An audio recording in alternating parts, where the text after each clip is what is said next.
News Radio 102.7 FM, 1160 AM, and KSLNewsRadio.com. Utah's news, traffic, and weather station.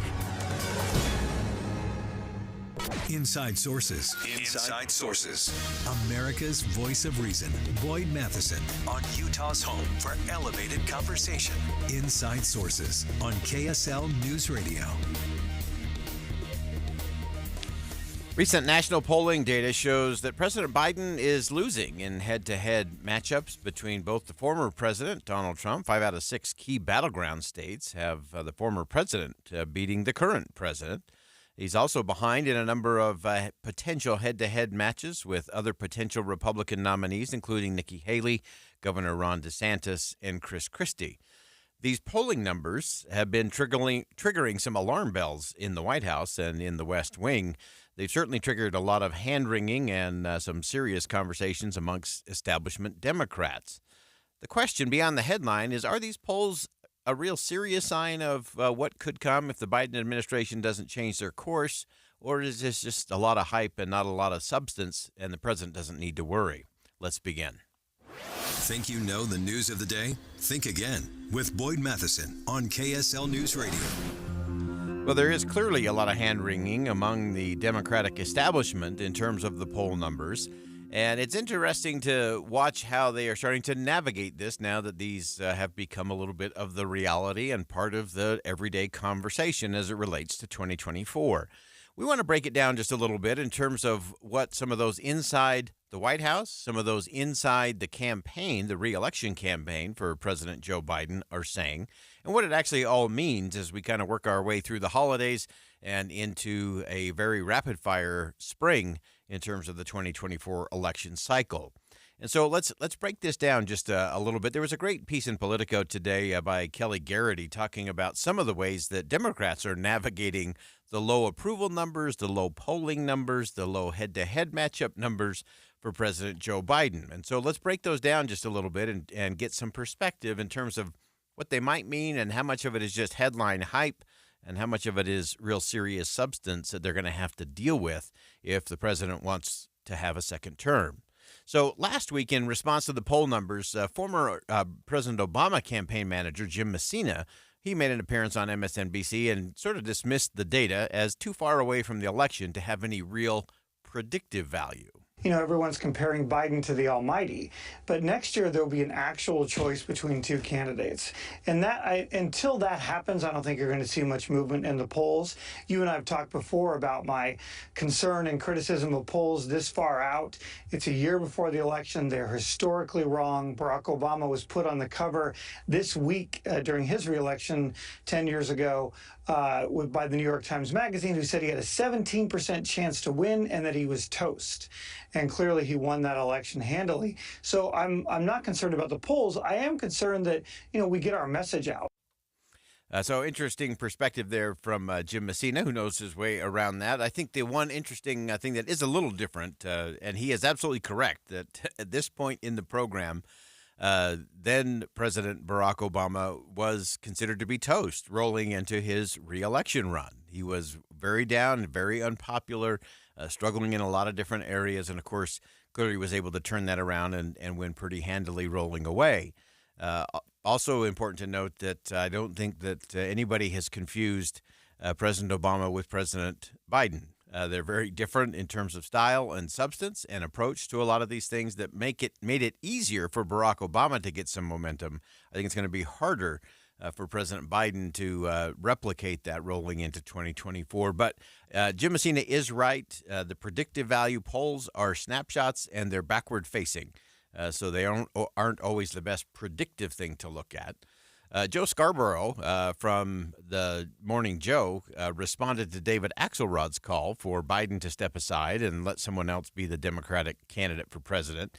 Joe Scarborough said that Joe Biden has been underestimated before. This is another important strategy of those who are trying to navigate the president's current low numbers. David Axelrod, he's always been critical of Joe Biden, always second-guessed him. So there are people that are second-guessing him, but I will say what David Axelrod is saying out loud, a lot of Democrats are saying quietly. There's no doubt about it, but we've talked about this time and again. Joe Biden's been underestimated his entire life. He's being underestimated now.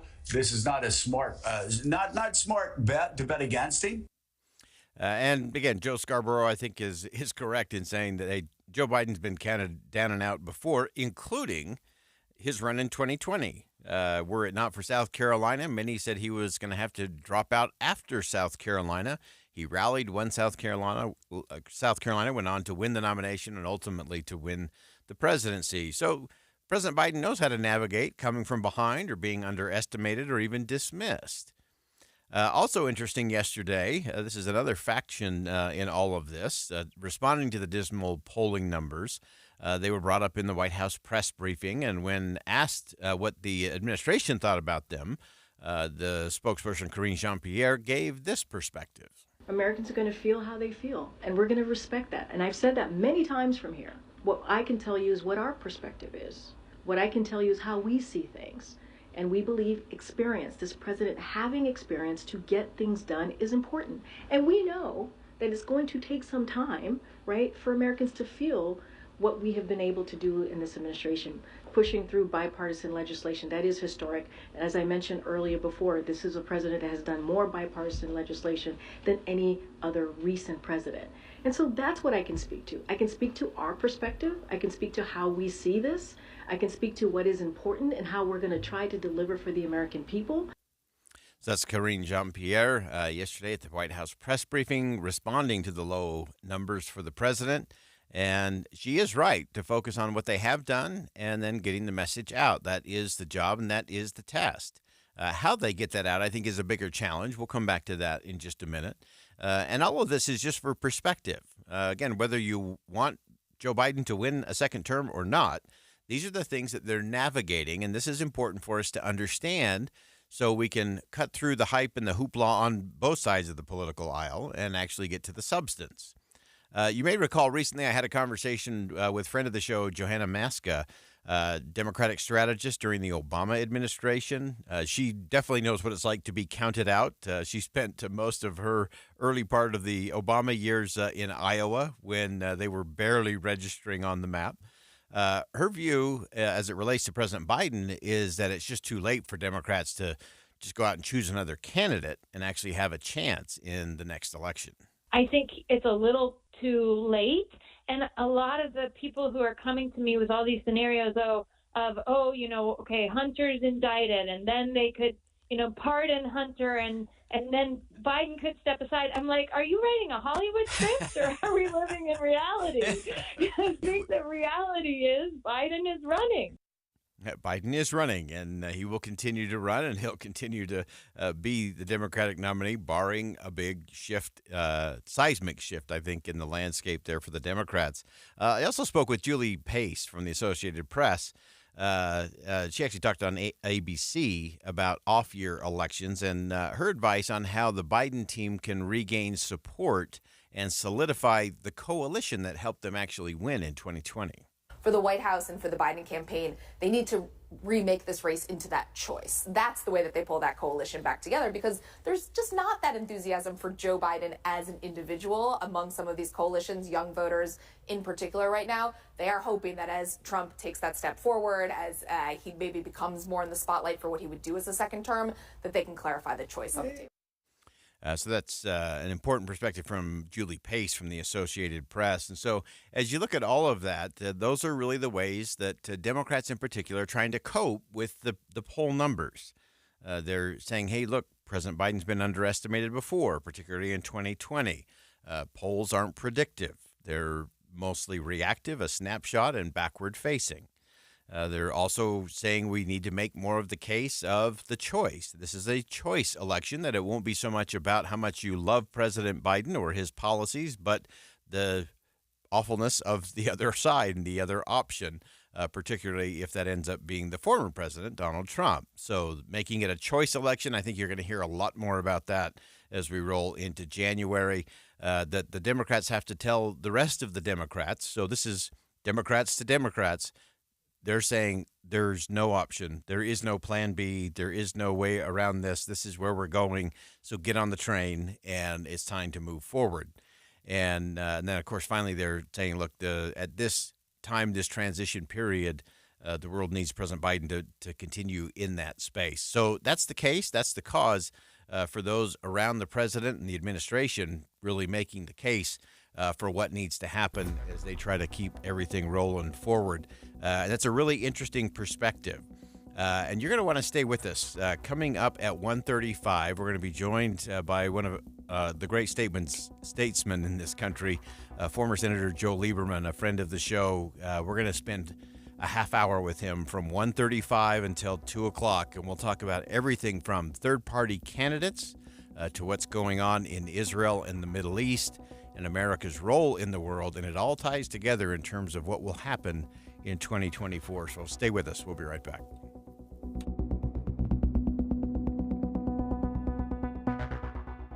Think again on Inside Sources with Boyd Matheson. This week, I'm a conservative. I like the independents. The person that we like is on the ballot. Your voice, your vote, 2023. We voted. I wasn't going to miss it. It takes almost no time at all. Get coverage all day today and all the results and reactions tomorrow. We have you covered on KSL News Radio.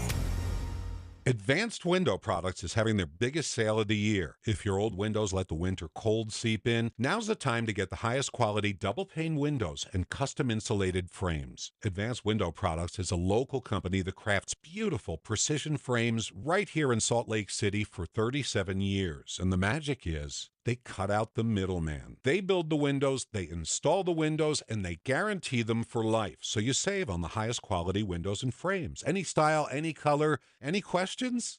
Yes, financing. They offer 60-month, 0% financing. They'll even let you put off the first payment up to 2 years, and while that's tempting to think about, the reason to call them right now is the biggest sale of the year. This month only, when they do your entire home of 10 windows or more, you get $3,500 off plus a free premium glass upgrade. So call Advanced Window Products right now, 801-850-9100, 801-850-9100, or AdvancedWindowsUSA.com. Food brings people together, but for many families, figuring out where their next meal is coming from is a challenge. 1 in 10 children struggle with hunger in Utah. No one should have to go hungry, especially children.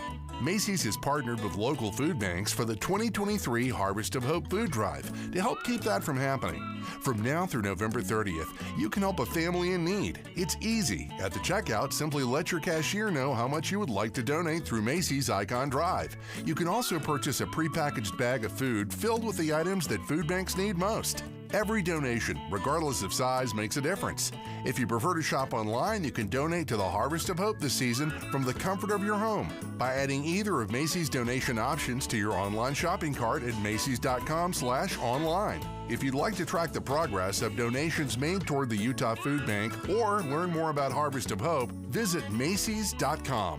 Macy's, happy shopping.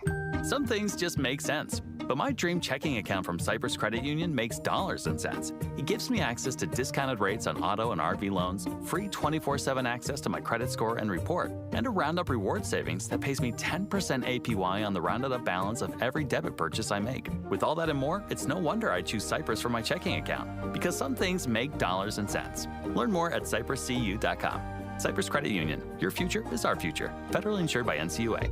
Rate subject to change. More Utahns are turning side hustles into cash, but watch out. Matt Gephardt warns you about one gotcha that could blow up your side hustle and your finances. I don't think I need it. Get Gephardt's Side Hustle Gotcha tonight on KSL 5 News at 10. Feeling frustrated? Ignored? Deceived? It's time to get Gephardt. Get Gephardt. Weeknights at 10 on KSL. Time to replace your roof? Call Intermountain West Contractors now to schedule your free estimate and receive 2023 pricing on a new spring roof installation in 2024. IWCroofing.com. You can't expect a policeman to unclog your drain. You shouldn't ask a teacher to change your oil. And you wouldn't want a fireman to clean your teeth. So why would we let politicians take over our internet service? That's just not what they do. Experience proves government-run networks mean waste, corruption, and failure. One example, called Utopia, promised to provide internet service in 16 cities within a few years. But over 20 years and hundreds of millions of dollars later, a better name would be dystopia. They say it's almost complete. We say stop wasting our money. Go to nogovinternet.com and tell lawmakers enough is enough. Local tax dollars are precious, and public employees have plenty to do already. Don't let politicians mess with our internet. Paid for by nogovinternet.com, a project of Domestic Policy Caucus. The Black Friday sale you can't miss at Dave's Bernina in Provo and St. George, featuring 60 months, no interest on certain models. New machines start at $349 and save thousands of dollars on world-famous Bernina sewing machines, such as the B700E for $2,999, the B500E $1,999, and buy a B70 Deco model for just $999. Purchase the L890 Serger and receive a free Bernina Studio cabinet, a $3,250 value. How about $2,400 worth of free gifts when you buy a Bernina B790 Pro model, or get a free $2,000 embroidery module when you purchase the 770 Cafe machine. Tremendous pricing and bundle offers on Bernina quilting machines, and 25% off Bernina presser feet, embroidery hoops, and luggage. Amazing bargains on previously owned and demo machines with warranties, starting at $399. Black Friday at Dave's Bernina, 691 East St. George Boulevard and 2017 North 550 West in Provo. Get deeper insights on the news from inside sources. We're hearing reports that a hostage deal between Israel and Hamas is imminent. Israeli Prime Minister Benjamin Netanyahu and his war cabinet have convened to mull over what is on the table. But what do we know for sure about this so far? What's likely to come here in the next little bit? As always, we turn to Jordana Miller, ABC News correspondent in Jerusalem. And Jordana, as you have that unique perch there, what are you hearing? What are you sensing at this stage of the game? Well, the Israeli Prime Minister, Benjamin Netanyahu, and his defense minister, Yoav Gallant, and the general in the war cabinet, Benny Gantz, just gave some remarks. And essentially, it appears the government is going to approve this hostage deal. They didn't tell us the details, but leaked reports suggest at least 50 women and children will be released, and some elderly women, in return for a 4-day ceasefire. That will include even, Israel holding off on any kind of aerial surveillance for chunks of the day, while the hostages are taken out of wherever they're being held and brought to safety. And Israel will allow in aid and more fuel. And Israel will also release Palestinians that are jailed here in Israel, women and minors. But the leaders didn't talk about the details. They talked about this difficult decision, which was, for a nation with, there's 236 hostages being held by Hamas. But, God willing, tomorrow, only a small portion of them will come out. About 50, as we said, and every, one of these leaders seemed, very aware of the fact that, there will be still many grieving families after tomorrow, and that they had to make a decision whether to take a deal now on the table, or wait and try to get a larger number of hostages out. They've decided to take this deal, arguing that, hopefully they will have opportunities in the future to try to get out the other ones. So this is, a bittersweet moment. For some, tomorrow will be a day of deliverance. For others, the heartache will go on. And as that message was sent out, I'm assuming that was an address to the nation. Was that just a press opportunity there for Prime Minister Benjamin Netanyahu. What did that look like, and what's your sense there in country? Well, they were actually taped remarks that were given to the press because right now the government is deliberating and they're going to shortly vote on the hostage deal. We hope that vote will wrap up in the next couple hours. But obviously, the prime minister and his war cabinet wanted to address the public, saying, we know this isn't what everyone hoped for. And we wanted more, but this is what we have, and we're going to do it. So, I think it's a dramatic night after 6 weeks of war, and I think everyone will be glued to the television tonight, late into the night, to also find out the details and the names of which who will be coming out. Yeah, and so I know it's about 10:30 p.m. In Jerusalem. Is that correct? Yeah, it's about 10:25. Okay, and so as those cabinet meetings go, and it's both there's both the war cabinet and the more traditional government cabinet there. That both of those have to approve this, and then does it actually have to go to the Knesset as well? No, it doesn't have to go to the full Knesset, but the government, the 64-seat majority government, and now there's some additional seats from General Benny Gantz, who joined the government.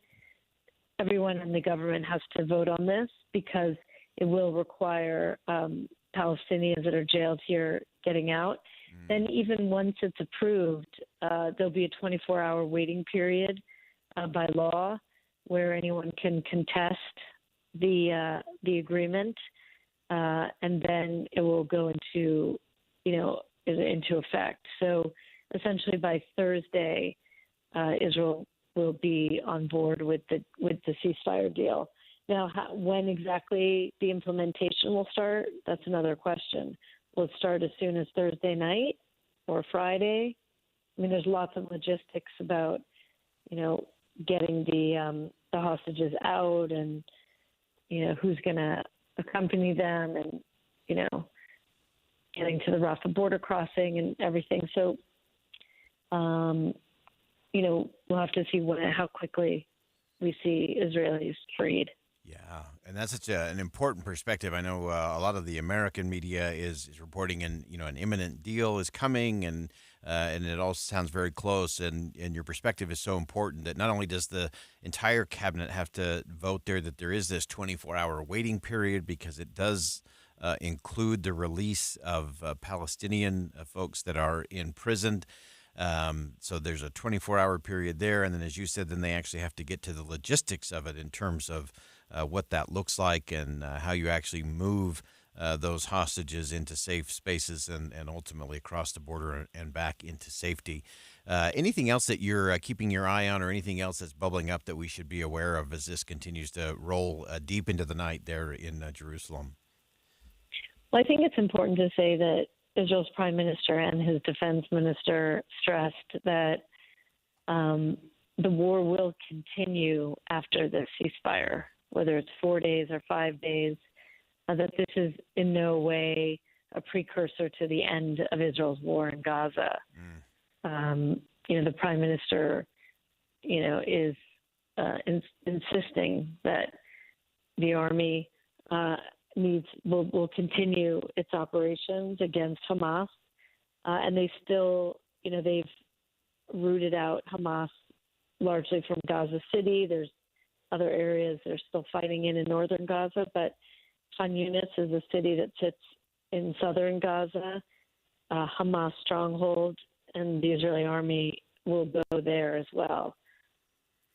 Great perspective, as always. Jordana Miller, ABC News correspondent in Jerusalem, and very clear from Israeli Prime Minister Benjamin Netanyahu that even this deal is not the beginning of the end, but really just the end of the beginning. If those 50 or 50 plus women and children and some elderly women as well there will still be close to 200 hostages, including Americans, that still need to be taken care of and brought safely home. So there's a long, long way for this to go. Jordana, we always appreciate you creating time for us and giving us some really important perspective on what we should expect in the coming days. Thanks so much for joining us. Thanks so much. All right, we'll step aside for some bottom of the hour news. That's crucial information there. Not seeing that anywhere else on the national news yet. Jordana Miller just sharing with us live from Jerusalem that it does appear that the cabinet will approve what is on the table, but then there is a 24-hour waiting period where anyone could challenge that from amongst the cabinet. That's an important part of that perspective. And then from there, it will go into implementation. And so even with that, the hostages being released, those 50 women and children and some elderly women, probably not likely until late Thursday or even into Friday. And this is not the beginning of the end, just the end of the beginning. Much more to come. We'll be right back, and we'll be with Joe Lieberman coming up next. Stay with us.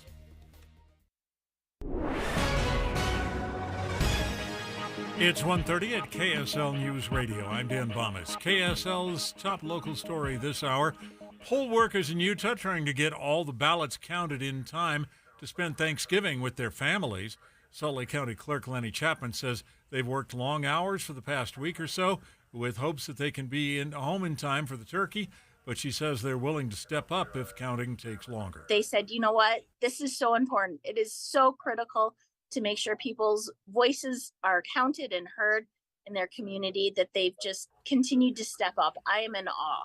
The good news is they've been able to count mail-in ballots as they come in, plus voter turnout expected to be about half of what it was last year, at least in Salt Lake County. Salt Lake City is turning some of its last agricultural land somewhat industrial to keep it from going very industrial. The county council is looking at the North Point area. It's north of the Salt Lake City Airport. New restrictions and zoning rules keep a 300-foot buffer between buildings and the wetlands and require designs that lower the impact on local birds. The city planner says the idea is to allow growth but prevent it from becoming a warehouse hub. Our top national story this hour from ABC News.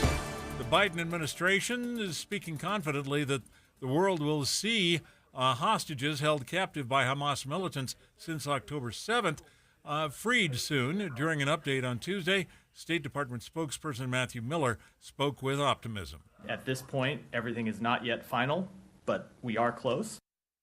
The deal mediated by the Qataris in exchange for Palestinians in Israeli prisons could be reached in the coming hours, they say. In the meantime, Israeli Prime Minister Benjamin Netanyahu is still discussing the possibilities with his cabinet. Your money at this moment, the Dow Jones average down on the day, 89 points. The NASDAQ is down 86 right now. And our KSL weather, looks like we'll have great traveling weather for the next day or so.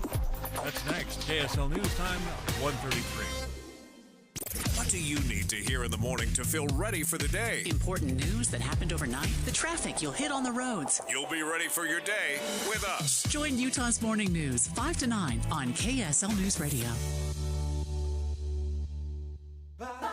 Advertising used to be simple. Your options were radio, TV, newspaper, and let's not forget the yellow pages. Now it seems like a tidal wave of options. Podcast, cable TV, streaming, OTT, CTV, audio networks, smart speakers. On top of that, you need digital marketing for your website along with SEM, SEO, display, video, YouTube, email, and all the social media platforms. Look, you're the expert in your business. Wouldn't it be nice to have an expert to market you? We are Bonneville Salt Lake, the local marketing and media company you know and trust. We reach customers across all digital and social platforms and have the reach of traditional advertising available as well. We find your customer anytime, any place, anywhere on any device here in Utah or anywhere in the world. We work to optimize your results with our in-house local team of experts, providing you with qualified leads, not just impressions. Contact us at aimyourdigital.com for a free consultation, including a complete digital audit with no obligation or cost to you. We are Bonneville Salt Lake. Your success starts at aimyourdigital.com. Imagine how inconvenient your life would be without power. No lights, no refrigeration, no heating or cooling, and no electronics. But with a Generac home standby generator, you'll have the power when you need it most. Generac generators automatically provide backup after sensing a power outage, so your life goes on uninterrupted. Schedule a free quote today with Genco Generators, your premier Generac service dealer in Utah. Call 801-295-0872 or online at gencogenerators.net. Traffic and weather together brought to you by Granite Credit Union's new Dividend Plus checking account. Here's Ricky Meese. We actually have delays that linger eastbound I-80 due to road work between 1300 and 2300 east. Also starting to see some northbound slowdowns, likely again due to road work. On Legacy, this is going from Centerville up to Farmington. The perfect present doesn't always come wrapped under the tree. Treat your loved ones with an unforgettable afternoon or evening of music and laughter with the Utah Symphony. Find your tickets at utahsymphony.org/holiday. Ricky Meese in the KSL Traffic Center. KSL weather, sunny today and tomorrow, highs in the upper 40s. Then a storm moves into Utah Thursday afternoon, and Friday we could see snow down to the valley floors. Right now, 46 degrees and sunny. I'm Dan Bonas, KSL News Radio, 102.7 FM, 1160 AM, and KSLNewsRadio.com. Utah's news, traffic, and weather station. Inside Sources. Inside Sources. America's voice of reason. Boyd Matheson. On Utah's home for elevated conversation. Inside Sources on KSL News Radio.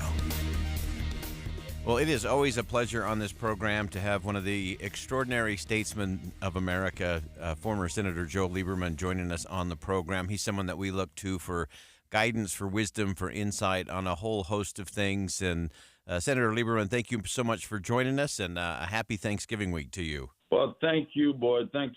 Always good to be with you, and thanks for that very generous introduction. So I look forward to our conversation, as always. Well, wonderful. Well, let's start with some of the conversations going on in the country. Obviously, the political season is heating up in big ways as we march our way towards 2024. There seems to be some angst on both the left and the right in terms of who the candidates may be in that. You've been with the organization No Labels from the beginning, and have kind of seen this important what Joe Manchin is calling the radical middle of the country, recognizing they have a voice. But give us some perspective in terms of where you see it.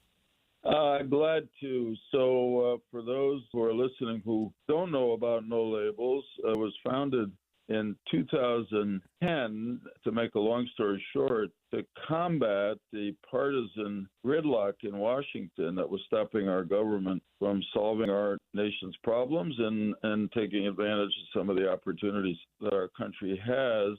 And, well, it mostly focused on Congress and trying to elect Republican Democrats who would work across party lines to get something done and to put the country over party, really. And we had a pretty good amount of success doing that in our groups of Problem Solvers Caucus in the House, about 60 members, and then Common Sense Coalition in the Senate, led by the aforementioned Joe Manchin and Susan Collins, probably 10, but could go up as high as 20. Also played a role in some of the big accomplishments of recent years, like the bipartisan infrastructure bill and the so-called CHIPS Innovation Act. Anyway, about 2 years ago, our members said to us, who are privileged to lead No Labels, hey, wow, it looks like it could be Trump and Biden running for president again. And that probably means more partisan slash and burn campaigning, and whichever one gets elected, another 4 years of just too much partisanship and not enough working together for the country. So we should think about running a bipartisan unity ticket, third choice. And, well, it's too early really to make the decision about whether that is something constructive, but we realized we could not wait to gain access to the ballots in all 50 states, a third line, because it's so complicated to do that.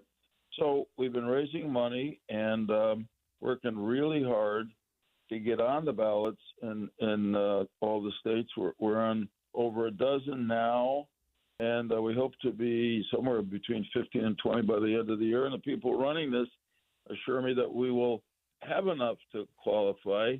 And then we're going to have to decide if it is Trump and Biden, whether we actually have a chance to win as a third party, bipartisan unity ticket. That hasn't happened. That is, a third party candidate hasn't won for president in the U.S. since Abraham Lincoln in 1860. But we think the public disaffection, Boyd, and I'd say anger toward the two parties and their distaste for being forced to choose between Trump and Biden again may make this a unique historic moment where actually a third choice could win. But that's down the road. Right now, we're just working hard on qualifying for the ballots. I feel grateful to be in the midst of this because I really think it's important to the country. And the hard part will be deciding whether actually to run a ticket and whether we don't want to be spoilers. We want to do it if we think we have a chance to win and make a constructive statement about how both major parties have to work together or they're going to be replaced. Yeah, so important. There's a couple of things I want to unpack there that I think are really Go right important. So one is just the access, the fact that it is so complicated and costs so many millions of dollars just to get access. Is that indicative of the two parties really having such control on the process that they may whine and squeal about a few things, but it is kind of a way to keep their dominance and their monopoly on the market intact? Should that be simplified in terms of getting access to the ballot? Oh, you are so right, and it certainly should. You know, it's interesting. The two parties, or even parties, political parties, are not ordained or required in the Constitution. I mean, in fact, some of our great early American leaders, particularly George Washington, cautioned against parties, what you called factions at that time, because he said he worried that he already saw evidence that people would be more loyal to their faction or party than they were to the country, and that would be bad for the country. But my point is, nowhere in the Constitution are political parties authorized. Nowhere in law does it say that there have to be two political parties, big ones, but that's the way they grew up organically. However, they have used their power since then to protect what Michael Porter, who teaches at Harvard, calls their duopoly, a sort of a double monopoly. And one of the ways they do it is by making it very difficult for people to qualify to run as a third-party candidates. It does take a lot of money and a lot of effort to get on there. And we found so far that particularly the Democrats, who seem to be more worried about what No Labels is doing, in states like Arizona, even when we filed enough signatures and they qualified them, the Secretary of State has found some honestly lame reason to challenge our right to be on the ballot. But we got enough financial backing to hire good lawyers, and we defeated that case and a similar one in Maine and a slightly different one in North Carolina. So you're right. The two parties don't want any competition, and that's just not good for our democracy. Yeah, that's how I could tell that things were getting serious, is when both the Democrats and the Republicans started to firing shots at No Labels. It's like, okay, we're getting somewhere, and that leads to the other thing I'd like you to unpack for us. And you mentioned this, Senator Lieberman, that this idea of, we don't want to go in and just be a spoiler. And that's often how both the left and the right have been characterizing any third-party challenge in any election, is, it'll just be a spoiler, and the Democrats are worried it'll put former President Trump in office, and the Republicans are worried it will ensure a second Biden term. And to me, that's the ultimate in this duopoly of the Democrats and Republicans, is that they love to present this, you can vote however you want. That's your right and your duty. But if you don't vote for us, you're going to lose power. And it's this fake fight and false choice. And often using that term spoiler is, to me, the great distraction for that radical middle, that center left to center right, that actually could rise up as the majority and put both sides into the minority. Well, really, thanks, Boyd, for saying that, because honestly, I couldn't have said it better myself. But it is a kind of nonsense that I think both parties, in this case now more the Democrats than Republicans, toward no labels, used to get their own party members agitated, and they have. We don't want to be spoilers. I mean, no labels is in this in a very different way than the Green Party or the Libertarian Party, or even Ralph Nader when he ran in 2000 when I was on the ticket. Ralph Nader never thought he had a chance to win. That's not why he ran. He ran because he wanted to get out there with his ideas. And frankly, it was pretty clear he hoped that he would pull Al Gore to the left toward him to get the votes he needed to win. No Labels is in this to win. Yeah. And at this point, based on our polling, we actually think it's possible because people are so upset about having only to choose between Trump and Biden again. I mean, the polling shows that 65%, as many as 70% of the American people, recent polls said they want a third choice. And we think maybe this is the year to give them a third choice. And to make the point, it's going to be a bipartisan ticket. There'll be a Republican and a Democrat on the no labels ticket if we run it. Fantastic. If you're just joining us, we are with one of the great statements, former Senator Joseph Lieberman, and we're going to continue that conversation as we roll along. And again, looking at all the options rolling into 2024 as the presidential politics heats up. I think it's a rare moment, a historic moment for the American people to rise up and to have that movable middle, that radical middle, actually be the majority. And we'll continue that part of the conversation. Earlier this summer, I was diagnosed with type 2 diabetes, and that was very concerning for me because of some family history that went along with it. But I asked the doctor, is it reversible? And he said, yeah, if you act now. So one of the things I needed to do was lose weight. So what I did is I started my SOTA weight loss journey 6 weeks ago, and in the last 6 weeks, I have dropped just under 30 pounds of fat weight, and I feel great. The best part of it all is I went to and had my blood drawn yesterday. And when I got it back, my A1C, which it marks your blood sugar and it's what tells you if you're diabetic, was half of what it was back at the beginning of June. And that is for certain because of the things that have happened based on the benefits from SOTA weight loss. So I want you to go to sotaweightloss.com, SOTA weightloss.com, and check out the reviews of the 8,200 other people who have been positively affected by SOTA as I have. I've been averaging 5 pounds a week lost, just under that, over 6 weeks. Nothing slows my little girl down, except a stuffy nose. Mommy. That's why I use Sinex Children's Saline from Vicks. Sinex instantly clears mucus in everyday stuffy little noses with a gentle, ultra-fine mist designed for kids. Just Sinex? Breathe. Her stuffy nose is gone for now. And so is she. Sinex Children's Saline. Sinex, breathe. Use as directed, keep out of reach of children. Hey, it's Amanda, and a little thing I love about the Chick-fil-A nugget trays is that they're so easy for the holidays. They're warm and flavorful. It's always a crowd pleaser. When I put down a nugget tray, everyone is happy. Hey, this is Brian, and the little thing I love about the Chick-fil-A nugget trays is the joy that it brings to me and everybody around me during the holidays. They're warm, juicy, and delicious. Cater the holidays with Chick-fil-A today. Available on the Chick-fil-A app. Real guests paid for their testimonials. More Utahns are turning side hustles into cash, but watch out. Matt Gephardt warns you about one gotcha that could blow up your side hustle and your finances. I don't think I need it. Get Gephardt's Side Hustle Gotcha tonight on KSL 5 News at 10. Feeling frustrated? Ignored? Deceived? It's time to get Gephardt.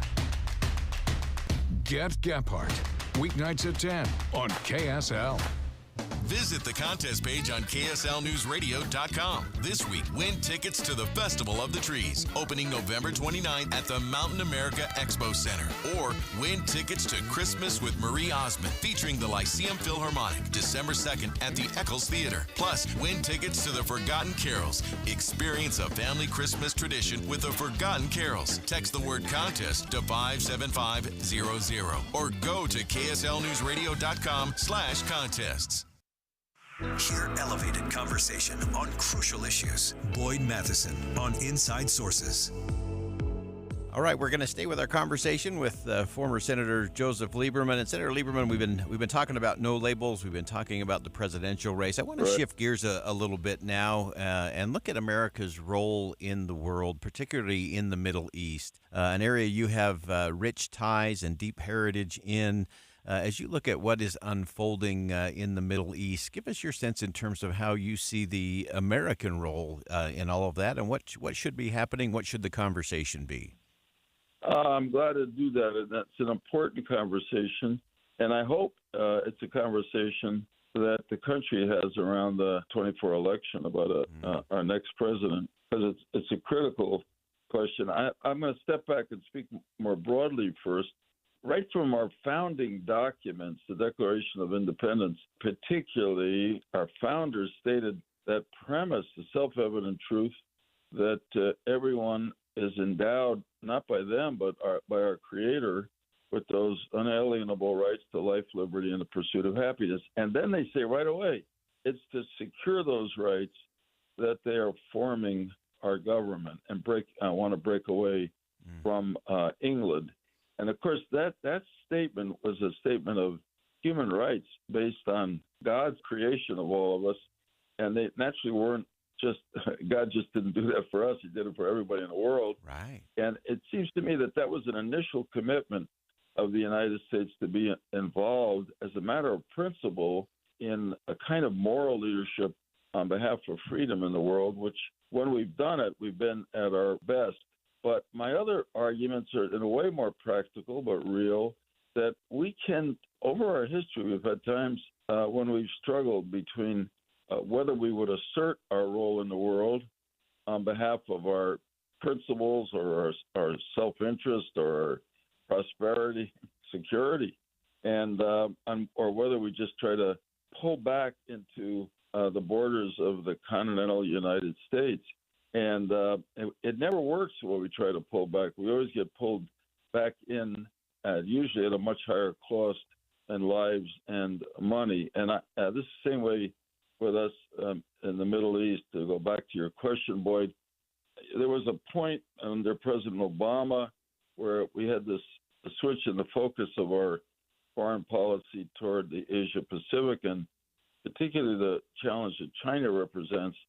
And it does represent, it's in a very important part of the world, it does represent a challenge to us, but we don't have the luxury of leaving the Middle East, because the Middle East won't leave us. We're still tied to it, both in terms of our alliances there, certainly with Israel and with the Arab countries. And we have tremendous enemies that threaten us there, particularly Iran. So it's in that context that we're responding, I think, to this latest just horrific attack by Hamas, terrorist attack against the Israelis on October 7th. I think that President Biden has really shown great leadership, both in support of our principles, in support of our ally Israel, against terrorism, which we have been attacked by certainly on 9/11 and in many ways since then, and against Iran, which I think is our most threatening enemy in the world. And we got other enemies like Russia, North Korea, et cetera, and China in different ways.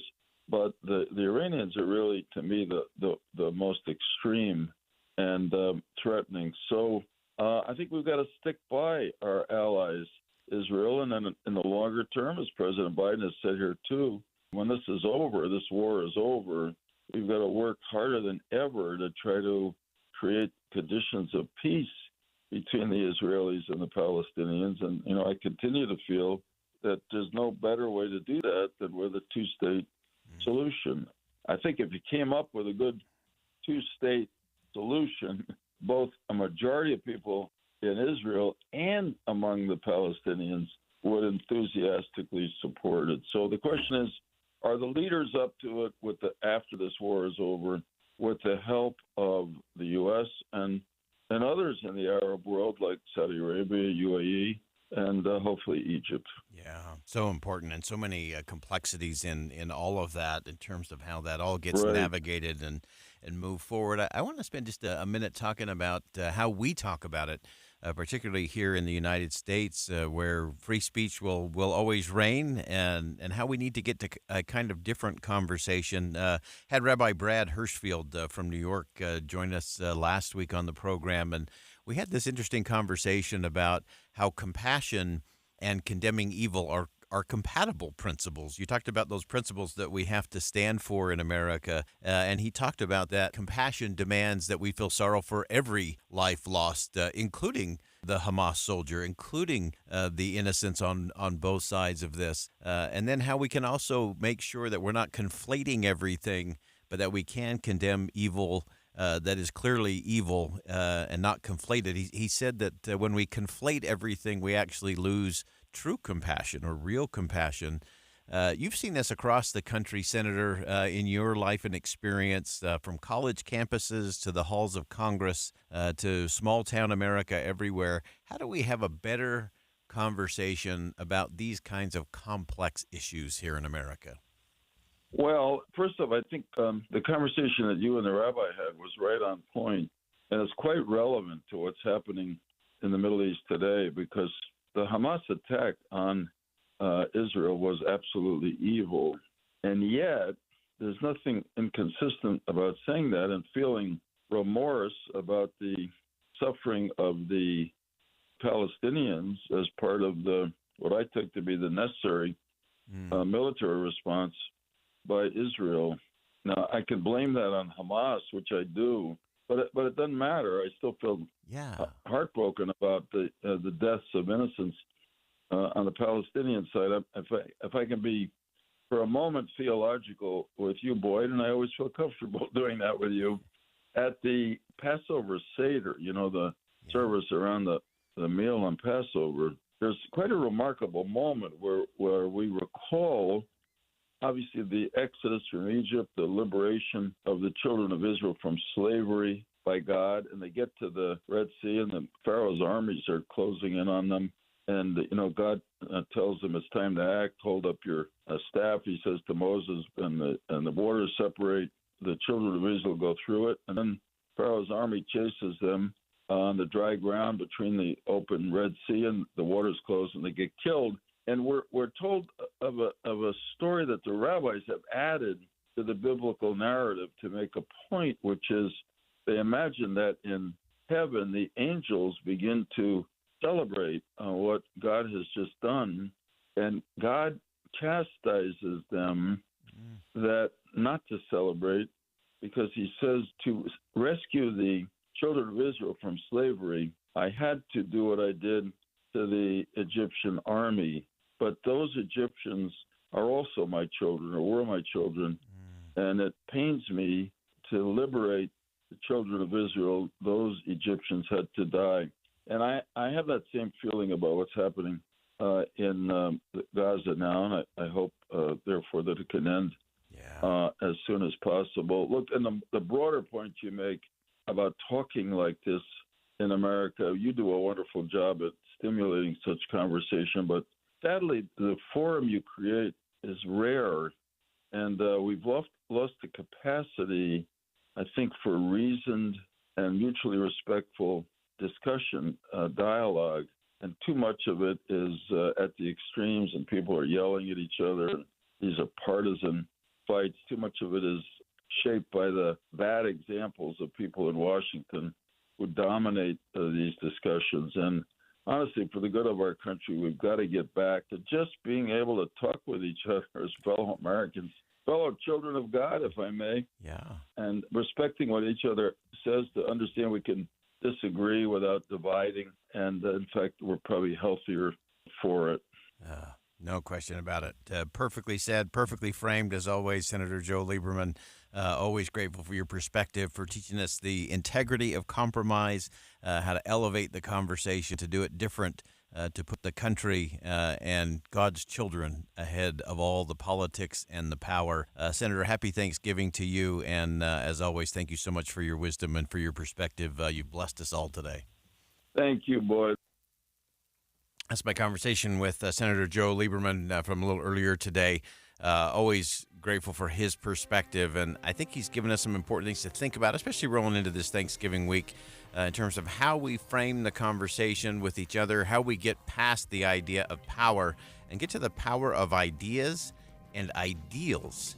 That's what we got to get to. Well, that wraps up hour number 1 of Inside Sources here on KSL News Radio. We'll step aside for some top-of-the-hour news, but don't go anywhere. We're going to pick up with our coverage of what is happening in Israel as it relates to the hostages coming up next on Inside Sources. We'll be right back.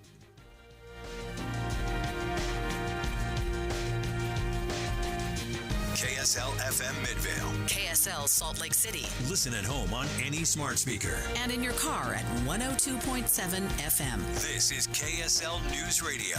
Utah's news, traffic, and weather station.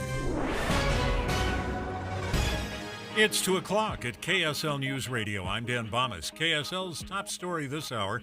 The Salt Lake City Olympic Committee delivered its big pitch to host the 2030 or 2034 Winter Games with the International Olympic Committee today. Fraser Bullock, the committee's president and CEO, said they're feeling hopeful about the outcome. We had the opportunity to connect with our friends from the IOC and the IPC, and we loved every minute of it. We had the opportunity to express our confidence in hosting the games, our passion for doing good in the world, and we think those were received very, very well. The findings will be presented to the International Board next week for their consideration. Our top national story this hour from ABC News.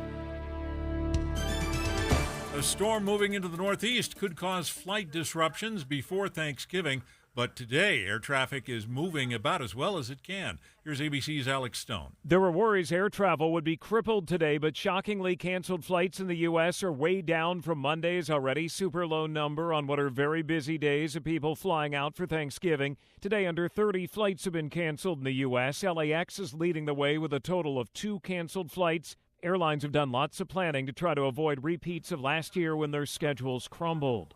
Your money at this moment, the Dow Jones average down 62 points on the day. The NASDAQ is down 84.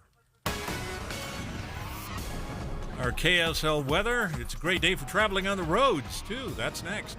KSL News Time 2:01. We have enough people running around Broadcast House at 4 in the morning to field a football team. Producers, reporters, the traffic team, and us. This is Tim and Amanda. Join us each morning from 5 to 9 on KSL News Radio.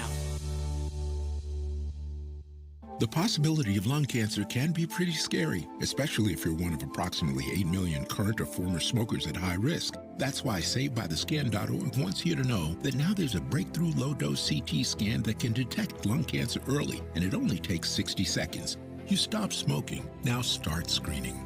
For an easy quiz to see if you're eligible, visit SaveByTheScan.org. It could save your life. SaveByTheScan.org is brought to you by the American Lung Association's Lung Force Initiative and the Ad Council. Adopt US Kids presents What to Expect When You're Expecting a Teenager. Learning the lingo. GOAT, G-O-A-T, acronym, stands for Greatest of All Time. As in, spaghetti sandwiches for dinner? They're my fave. Dad, you're the GOAT.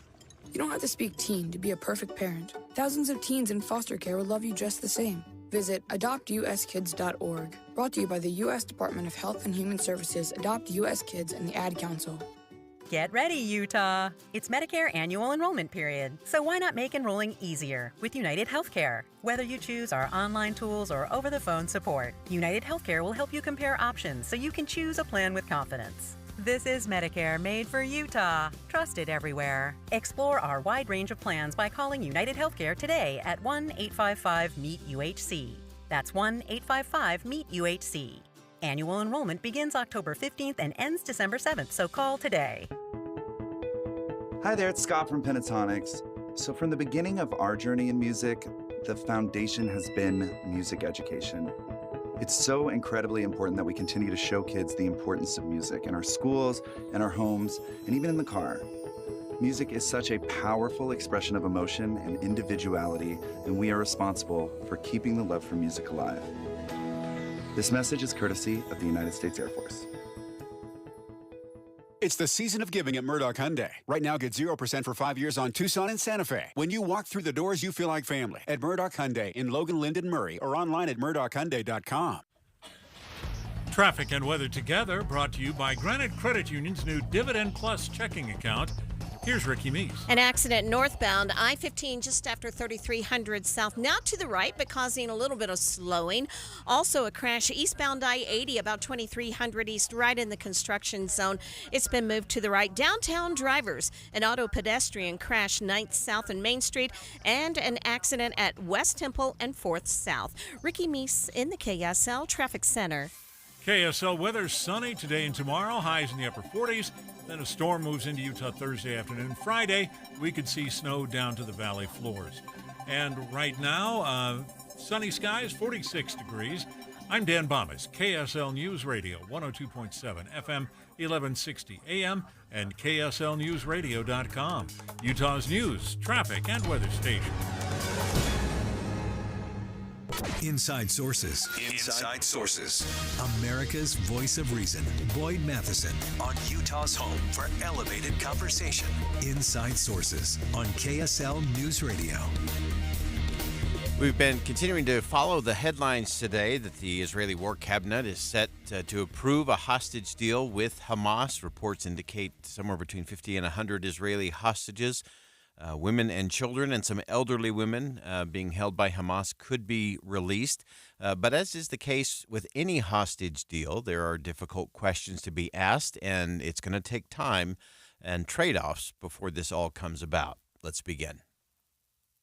Think you know the news of the day? Think again with Boyd Matheson on KSL News Radio.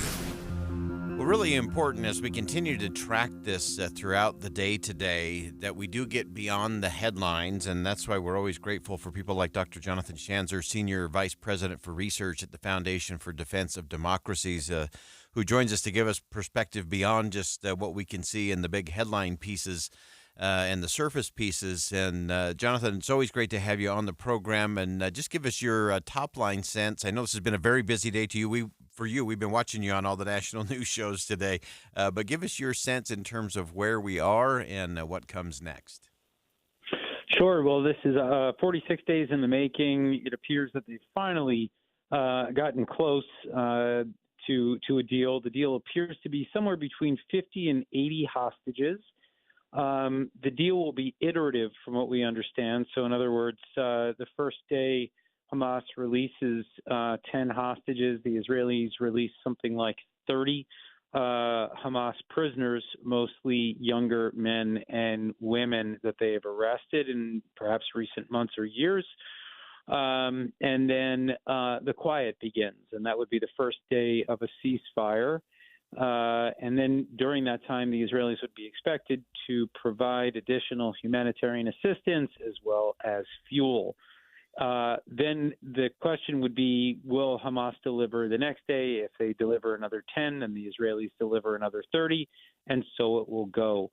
The Hamas terrorist organization has indicated that they currently have 210 hostages in their possession, but they're not going to release all of them. And I don't know exactly how many they're saying they're going to hold on to definitively, but they're saying that these are people between the ages of 19 and 50, which would be men that are of military service age, and so they consider them to be combatants. There are another 30 or so hostages that may be held by other groups, such as Palestinian Islamic Jihad. It's unclear what the process would be to get them released. But this is what we know right now as we draw closer to what I think is going to be the first exchange on Thursday morning. Okay, and we had Jordana Miller from ABC from Jerusalem just within the last hour. She also mentioned the fact that once the full cabinet votes on this, that there is actually a 24-hour period where anyone can contest that before they would actually begin to execute on that. And I think that's why that Thursday to Friday time frame seems to be what everyone is locking in on. Anything else you can give us in terms of how that might play out, or what some of those challenges might be? Well, we know that there are a handful of members of Knesset, of Israel's legislature, that are opposed to this. They are on the far right of the Israeli spectrum. and they don't want to give an inch to Hamas. They don't want to allow for the organization to regroup. And we know that that's what they're going to do. I mean, there are areas in central Gaza and southern Gaza that have where Hamas has been learning from the war that's been taking place in northern Gaza, around Gaza City and beyond. So they've learned a lot of Israel's military tactics. They understand the way in which Israel is likely to approach the coming battles. So I would suspect that they're going to be bringing out different weaponry. They're going to get more rockets ready to fire into Israel. In fact, I would guarantee that when this ceasefire ends, you will see large salvos of rockets coming out of Gaza because Hamas will have had time to regroup.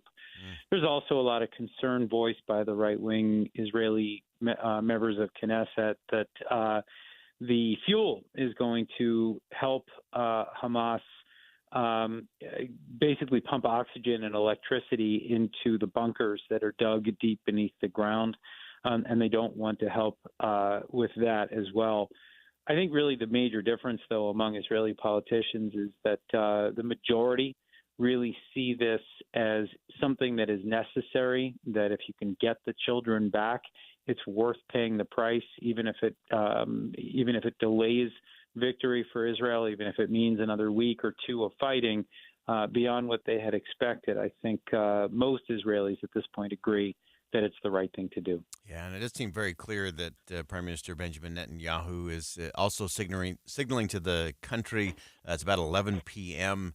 there in Jerusalem right now, that he is indicating, hey, this is not the beginning of the end. This is still just the end of the beginning, but an important, as you said, Jonathan, an important point, an important trade-off in that process. Is there any word, or are you hearing anything from those that you interact with, Jonathan, in terms of the American hostages in all of this and where they might fit into all of this calculation and trade-off?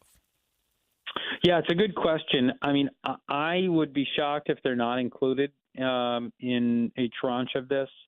But I think, there needs to be some care taken here. The Israelis are obviously the ones that are, doing the fighting. And they are the ones that are losing their own soldiers right now as they fight to win back the hostages. So I think the U.S. is deferring to the Israelis on a lot of these points in the negotiations. It's obviously very sensitive. But then, of course, the U.S. is working closely with the government of Qatar. They are the ones that are brokering all of this, and they are nominal American allies. They're major non-NATO allies, as designated by the Biden administration. But I think, maybe a word of warning there. The Qataris are, of course, state sponsors of terrorism in their own right. They've been sponsoring Hamas, but they've also sponsored the Taliban and Al-Qaeda and ISIS over the years. It's very dangerous to work with them. It's very dangerous to trust them. And we don't want to find ourselves getting in any deeper with this country. They've got bottomless wealth. They've offered us a massive air base in the Middle East, and that they believe is enough to keep us bought and paid for.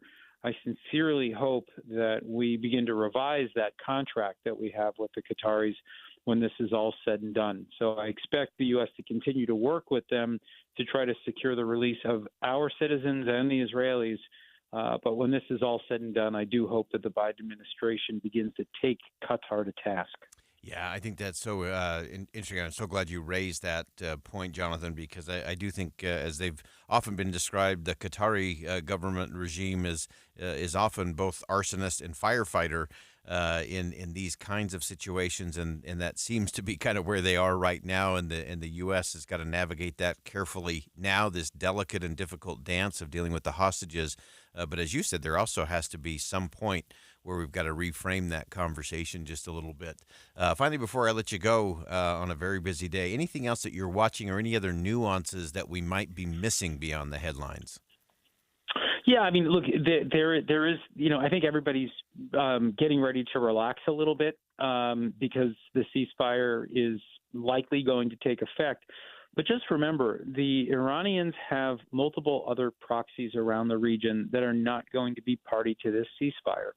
The Houthi group in Yemen, which just engaged in piracy yesterday on the Red Sea, and they've been firing rockets, They are not party to this ceasefire, nor is Hezbollah, which has fired somewhere around 650 different missiles and rockets and drones into Israel over the last 46 days. There are the Shiite militias that are aligned with Iran based in Iraq and Syria. They've been firing more than 50 times on American air bases, and they've actually led to a lot of traumatic brain injury and other reported medical problems. So in other words, Iran is not going to let up in the war that it is waging across the region right now by proxy. And so for those that were hoping for a quiet Thanksgiving here, those in the news, of course, or anyone following from home, I think we're going to be a little disappointed. My guess is that the war will continue on other fronts while there is a pause in the action in Gaza. Nobody does the analysis better. Dr. Jonathan Schanzer, Senior Vice President for Research at the Foundation for Defense of Democracies. Thank you so much for joining us, and as always, for joining the show with the right perspective beyond the headlines to help us understand what's really happening. Thanks so much for joining us. Anytime. Again, that's Dr. Jonathan Schanzer from the Foundation for Defense of Democracies. And really important, all of those subtexts, all of those nuances are so vital. A lot of people, as he said, are ready to exhale in hopes that some of the hostages will begin to come home, and that would change the dynamic. This is not the beginning of the end, folks. This is just the end of the beginning. A long, long way to go. There's 236 hostages. There are Americans amongst them. There are a host of things that will happen, including the fact that if there is a ceasefire, as Dr. Schanzer put it, there will likely to be increased attacks against both Israel and the United States positions in the region after that ceasefire ends, as Hamas and its allies and operatives will have a chance to regroup and reposition some of their weaponry. So we've got a long way to go. This is an important day, an important step. But there's a lot more to come, and so we'll continue to track that beyond the headlines here on Inside Sources. We'll be right back.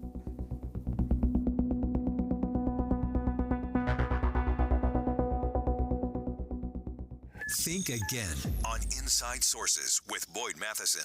Utah elects a new member of Congress this week. Hear the results and analysis right here of Utah's new delegation to Washington. We'll have the latest on Utah's morning news and analysis with David Dujanovic and Boyd Matheson. Plus updates, traffic, and weather in the afternoon. Decision 2023 this week on KSL News Radio. Fed Up Kitchen is Utah's premier healthy meal prep service, and their annual Black Friday BOGO sale is back and healthier than ever. Here's how it works. Buy one 4-week meal program. Get another 4 weeks half off. That's 2 weeks of delicious and healthy meals for free. Made fresh daily, Fed Up Kitchen helps you reach your health goals with their macro-friendly, gluten-free meals that will save you time and money. The best part is there's no cooking required. Simply store your meals in the fridge, heat, and eat. With the new year around the corner, there's no better time to start prepping your health goals for 2024 and set yourself up for success. So what are you waiting for? Get 2 weeks of free healthy meals with Fed Up Kitchen's Black Friday BOGO sale. Offer ends Monday, December 4th. Place your order online now at fedupkitchen.com. Eat better, feel better, live better with Fed Up Kitchen. fedupkitchen.com. Hi, this is Congressman John Curtis. I know it can be stressful waiting for an answer from a government agency. If you live in Utah's 3rd Congressional District and you need help with a passport, the VA, IRS, Social Security, or any other federal agency, come to my outreach open house. Join us at Holiday City Hall on Tuesday, November 21st, anytime from 4:30 p.m. to 6:30 p.m. I'll kick the event off at 4:30 with a brief update on Congress, and then my team will be available to meet with you. Come meet my amazing caseworkers and staff. Get help with the government agency. Sign up for a one-on-one with me. Learn about internship opportunities, grant applications, congressional accommodations, and so much more. Come see why my team was recently ranked #1 in Congress.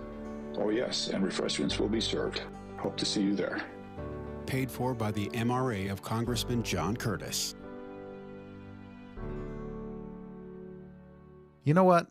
I think the holidays are the worst time of year for your furnace to go out. What's up, everybody? I'm Mike Wilson with Any Hour Services, and every November it feels like people get extra stressed when faced with the need to replace their furnace. The money they've been saving is supposed to go to Christmas, and now they're faced with a choice: Christmas or comfort. This holiday season, Any Hour Services wants to help alleviate some of that stress with our special holiday financing.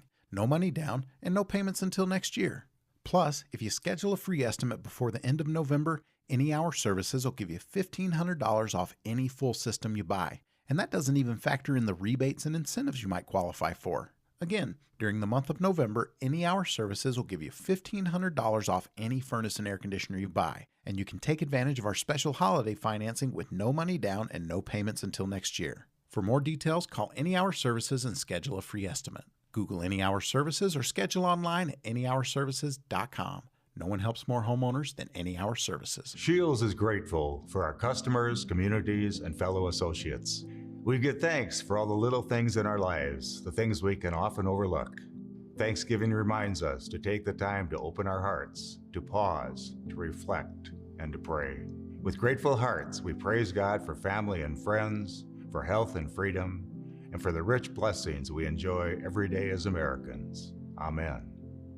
Have a blessed Thanksgiving from all of us at Shields. Want a timeless gift this holiday? Visit Park City Gallery Association's Evening Gallery Stroll, November 24th. Support local business and artists in a festive way. Details at parkcitygalleryassociation.com. With the three things you need to know this hour, I'm Dan Bomas. First, the head of Salt Lake's Olympic Committee says they feel good about their presentation to the IOC today. They're hoping for a decision soon on hosting the 2034 games. Second, in the future, thermal cameras could help drivers detect pedestrians at night. Police say they're no substitute for paying attention. And third, airports are moving millions of passengers this week with very few trouble spots reported. Right now, sunny, 46 degrees in Salt Lake City. And back to Inside Sources on KSL News Radio. Get deeper insights on the news from Inside Sources. Well, Americans across the country are hitting the grocery stores in preparation for Thanksgiving. The receipts are long and costly, reminding people that the nightmare of inflation is not quite over. The White House, on the other hand, is attempting to address people's concerns about prices. But we're going to look at what is their message. Is it resonating or is it backfiring on the White House and Bidenomics? During yesterday's White House press briefing, White House Press Secretary Karine Jean-Pierre took to task where things are and why we should all be grateful for prices this Thanksgiving. This Thanksgiving, we have a lot to be thankful for. While inflation caused by the pandemic and Russia's war continues to be a challenge, we have seen important progress. Just in time for holiday travel, gas prices are down $1.70 from their peak. Airline tickets are down 13% over the last year, and car rentals are down about 10%.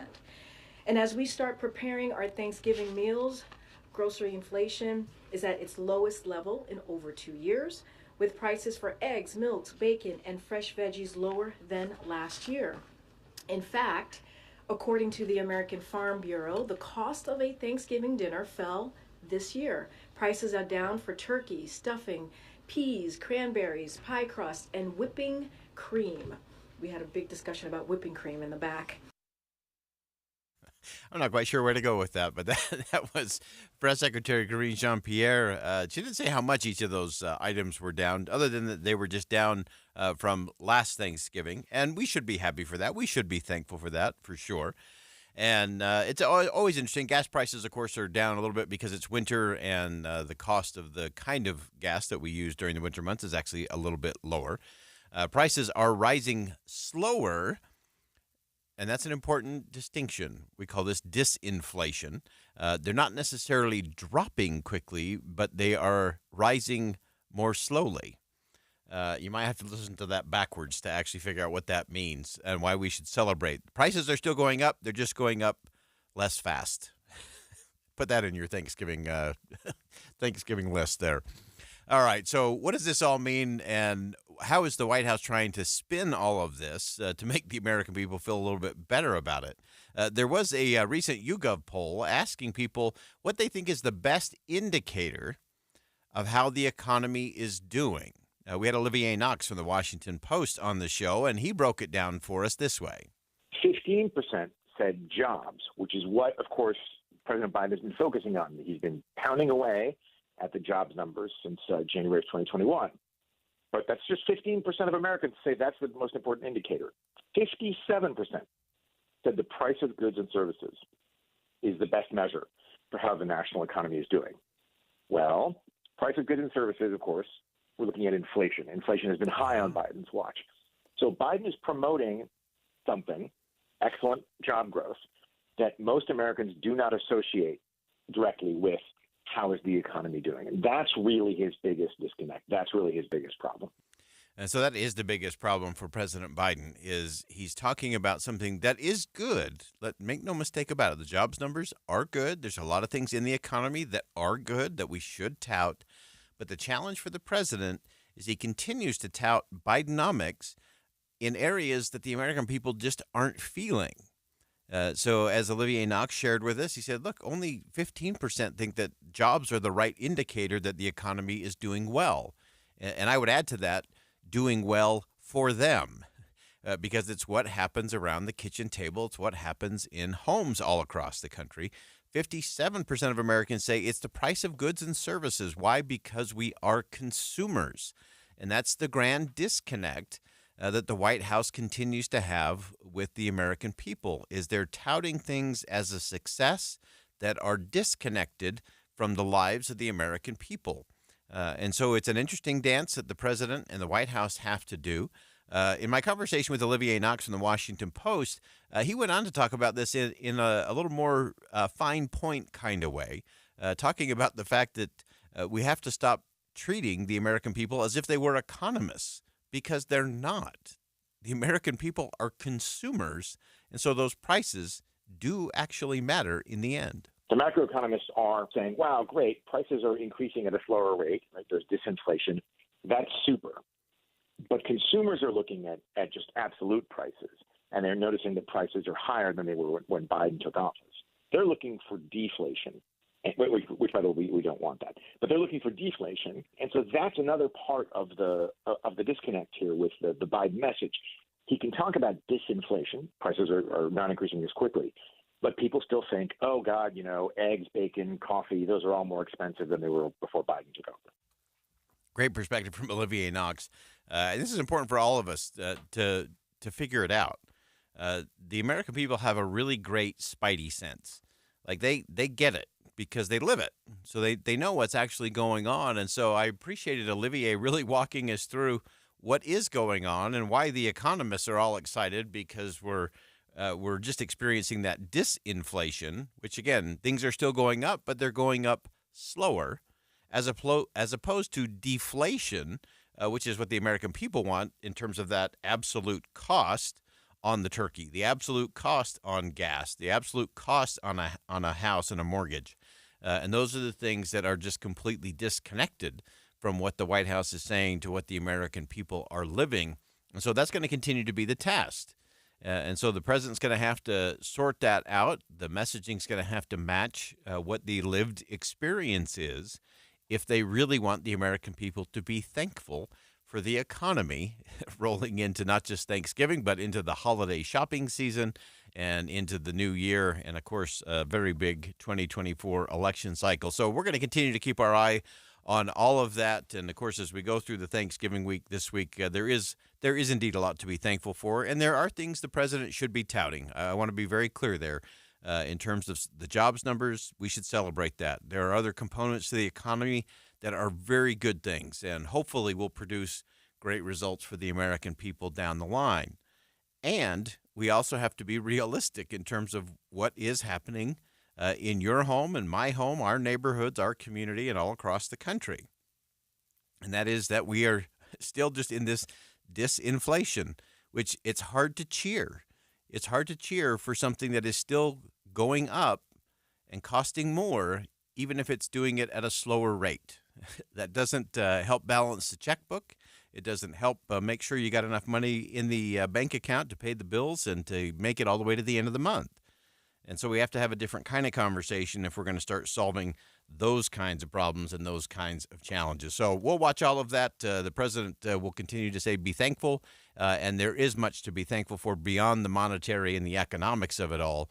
Our freedoms being foremost among those. And we'll celebrate those as we go through this week as well. All right, we're going to go ahead and step aside for some bottom of the hour news. Don't go anywhere, because when we come back, we're going to take another look back at the life of Rosalynn Carter, former First Lady who passed away at the age of 96. Her life and legacy is so significant, we couldn't do enough justice to it yesterday. We want to come back and talk about how she shaped the role of the modern First Lady, coming up next on Inside Sources.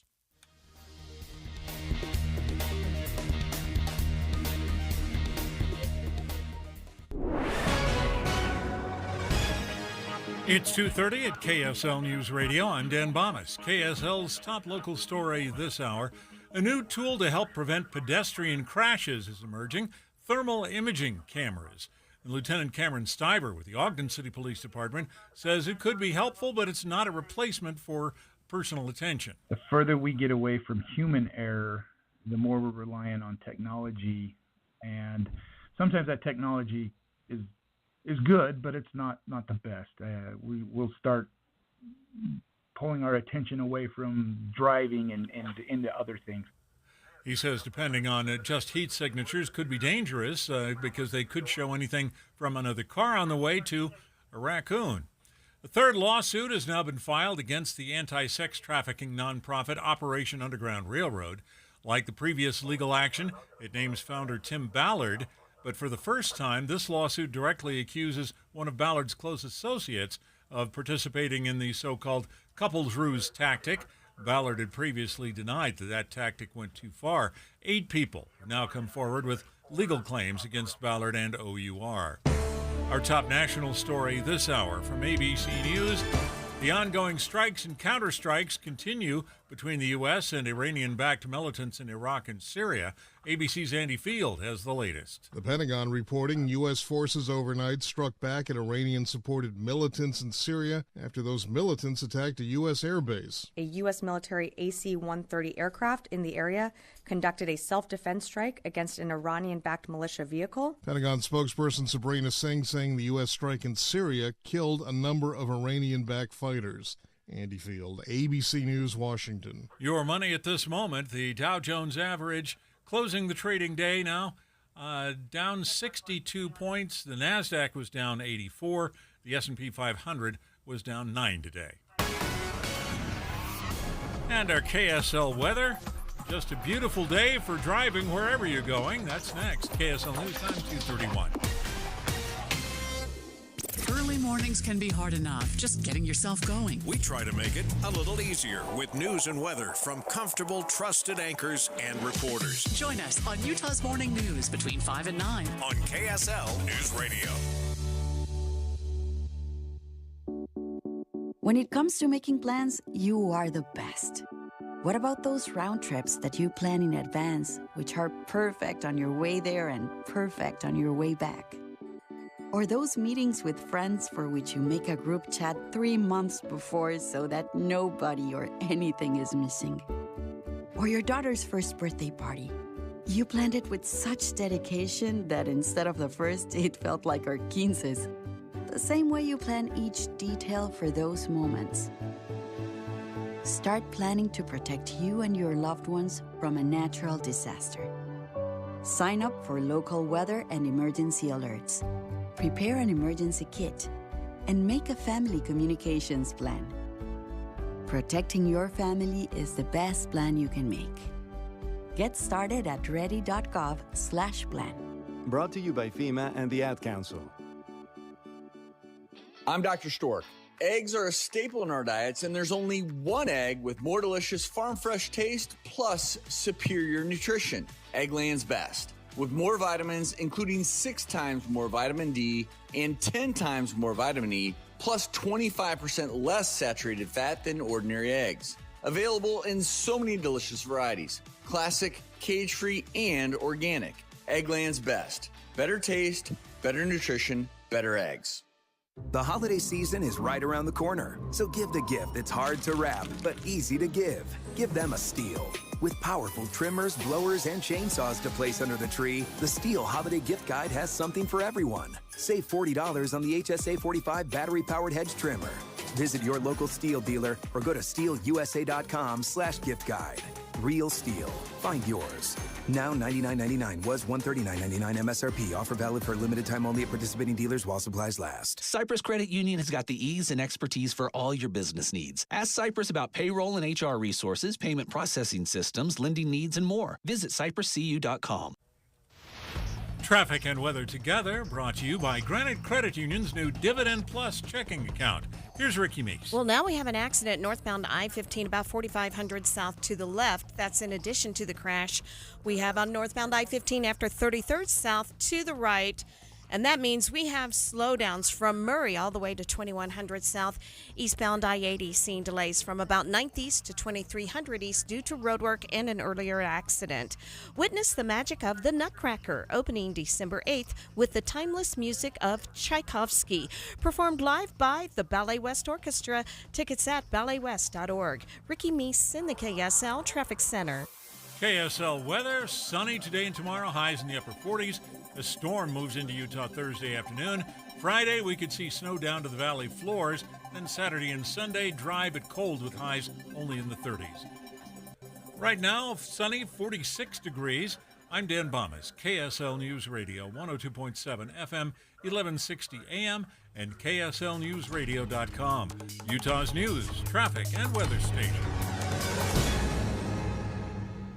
Inside Sources. Inside Sources. America's voice of reason.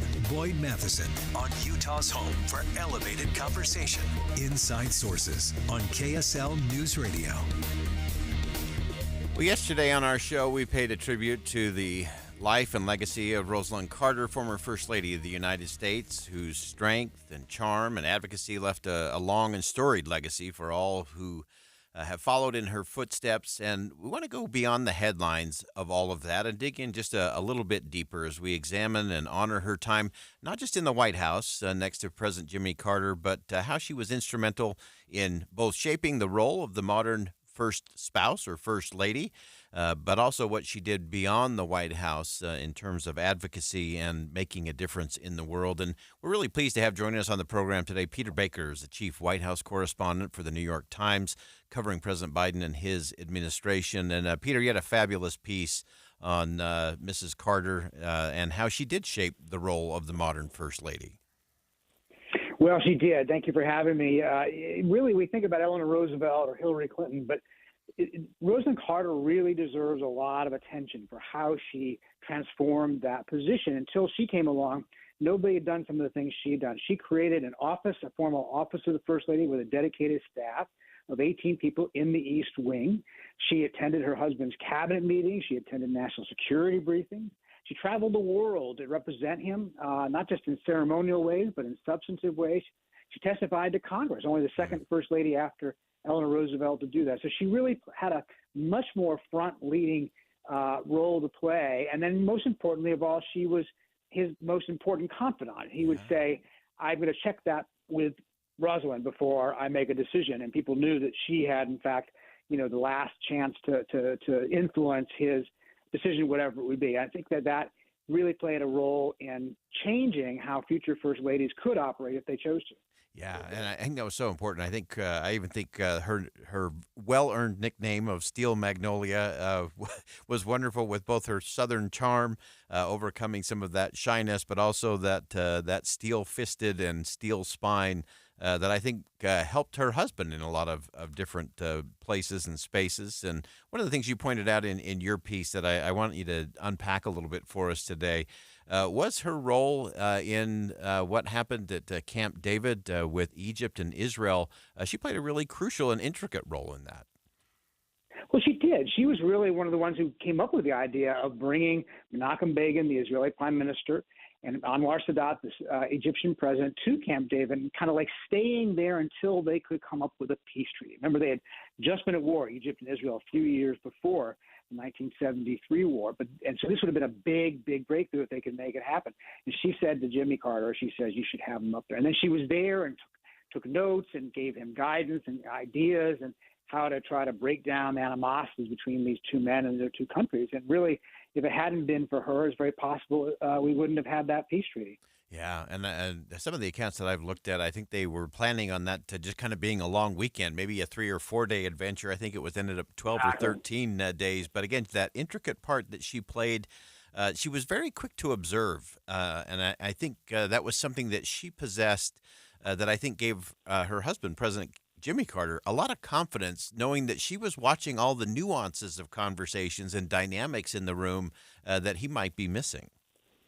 Well, that's exactly right. When she attended those cabinet meetings, she didn't say anything. She sat in the back, mostly kept quiet, but then she could later give him her observations. And I think she actually had, in some ways, according to people who were there, a sharper, more finely tuned political instinct than he did. That sometimes he would get caught up on, points of principle or technocratic ideas. And she would be the one to sort of see how the politics of this could work. And obviously, there were some staffers who actually wished she had more influence than she did, because they often found that a frustrating aspect of the president, that he seemed not as political as he could have been. He could have gotten more things done, in their view, had he been just a little bit more political. Yeah, talk to us a little bit more about how that shaping that she did, again, a permanent office in the East Wing, a chief of staff, all of that. Talk to us about how that influenced future first ladies and what they've been able to do in the years that followed. Well, every first lady, kept that office, kept that structure, built on it in a lot of ways. Not everyone was quite as activist as she was, but they could be if they wanted to, right? So obviously Hillary Clinton came along, and we remember the promise that the Clintons made of 2 for 1, 2 for the price of 1, which kind of got a lot of trouble for them, because people thought, well, we didn't elect her, we elected him. But Rosalind Carter, in some ways, was the first version of that, and we forget that today. But Hillary Clinton used that office to, achieve policy goals that she and her husband share. It wasn't at odds with him, but in tandem with him. I think you saw, Laura Bush in her own way, Michelle Obama in her own way. Each of these first ladies, took what Rosalind had built and used the opportunity to advance causes that were important to them, whether it be literacy like Barbara Bush and Laura Bush, whether it be, military spouses, or, better nutrition like Michelle Obama. Things like that are easier to promote as a first lady if you have a structure the way that Rosalind Carter set it up. And I always found it interesting that her given name was actually Eleanor, and she seemed to be the one to most mirror Eleanor Roosevelt in her approach. In fact, we were talking on the show yesterday how it was Eleanor Roosevelt who actually spoke to the nation first after Pearl Harbor. She had her own radio show, and it seems to me in many ways that Rosalind Carter kind of had that as a model in terms of ways to do things on issues like mental health. Well, she did. And, look, she wasn't as sort of outgoing maybe as Eleanor Roosevelt. She didn't have sort of the international stature that Eleanor Roosevelt had. But you're right. She used her platform for important issues. She did, as we said, testify to Congress about mental health, both as First Lady, and then later on she continued as a former First Lady, joining forces with Betty Ford, whose cause was substance abuse, because she herself had struggled with that. And the two of them together, mental health and substance abuse, these were two issues that had hand-in-hand, relationship. And the two of these First Ladies, used their platforms, used their fame to advocate on behalf of those issues. So you could see in her time in office, the blueprint for how future spouses of the president could work. So important. And on a day like today here in the state of Utah, we're actually having our election day today because of a special congressional election for the 2nd Congressional District. And I've always said, Peter, that the last question you should ask yourself about a candidate before casting a vote is, how would this person make a difference outside of the office? If they lost the election, how would they make a difference? And I think one of the things that President Carter and Mrs. Carter showed the world was, for 40 years, here's how you do things outside of the office where you can really make a difference for the world. Give us some sense in terms of how they continued to partner, equally yoked, tag team in so many ways outside of the White House for 40 years. To me, that is stunning, and we should both celebrate and emulate that. Well, I think you're exactly right to point that out. They had 4 years in the White House, 40 years after the White House. And in some ways, Jimmy Carter always liked to say that he could get more stuff done as a former president in some ways than as a president. He had a little more freedom, I think. But, Rosalind Carter was there with him every step of the way. Every year when they spent a week building houses for Houses of Humanity for the poor. She was there with her overalls and her hammer and nails. And every time he traveled to Africa to work on fighting guinea worm or other diseases like that, she was there with him, helping out, being part of that. She was an integral partner to him, not just in the White House, but every step along the way after the White House. She even formed her own institute, the Rosalind Carter Institute for Caregiving, which seems very relevant, of course, today, with both having her now having just spent a few days in hospice before passing, and her husband having now spent 7-8 months in hospice. Her point of the Caregiving Institute is to promote that aspect of our society, how to take care of our older folks and make sure that their last days are comfortable ones. Yeah, and filled with dignity. I think that was always a part of her mantra. Always dignity. Yeah, absolutely. Peter, before I let you go, anything else kind of under the surface as you've had a chance to really examine a most extraordinary life that maybe we're not talking about as it relates to Rosalind Carter that maybe we should be talking about today?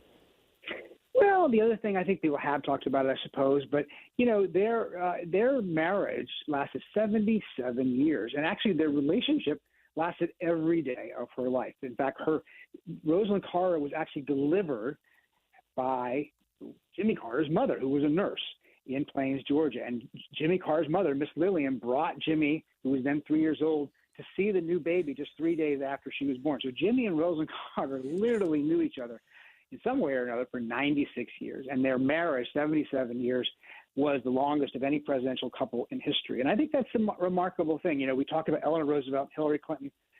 Jonathan Alter, the Carter biographer, said that both those couples, the Roosevelts and the Clintons, were, important couples.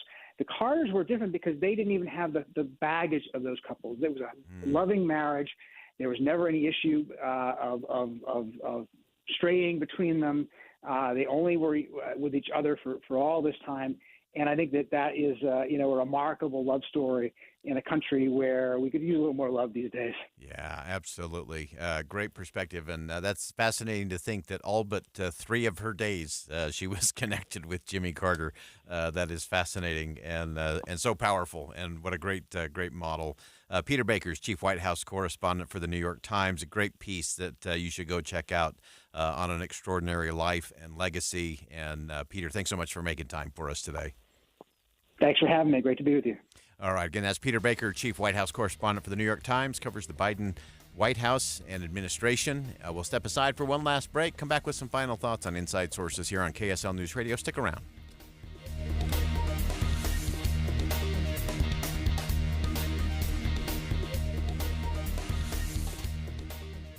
You may be traveling this week by plane, train, or automobile. You ever traveled by bus before? Your mood's probably not going to improve much.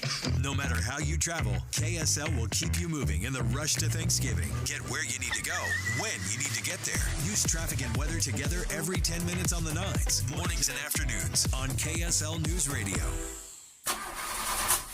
If that sound gives you nightmares, there's a cheap and easy way to avoid engines not firing. Stable, America's #1 fuel stabilizer, ensures quick and easy starts after storage. Stable's proprietary formula keeps fuel fresh for 2 years, outperforming competitors. Pour Stable in your gas can or directly into the tank of your car, truck, hybrid, boat, ATV, motorcycle, or lawnmower to prevent fuel-related engine problems that cost time and money. When you store, start with Stable. Hello, this is former Utah Governor Gary Herbert. Salt Lake City is fortunate to have a mayor who cares more about results than partisan politics, and that's why I've endorsed Mayor Erin Mendenhall for re-election. We don't always agree on policy, but she's always willing to listen and to collaborate. Erin is crisis-tested and has proven to be a strong leader for Salt Lake City. I hope you'll vote Erin Mendenhall for mayor and return your ballot today. Learn more at erinmendenhall.com. Paid for by Erin Mendenhall for Salt Lake City. Food brings people together, but for many families, figuring out where their next meal is coming from is a challenge. 1 in 10 children struggle with hunger in Utah.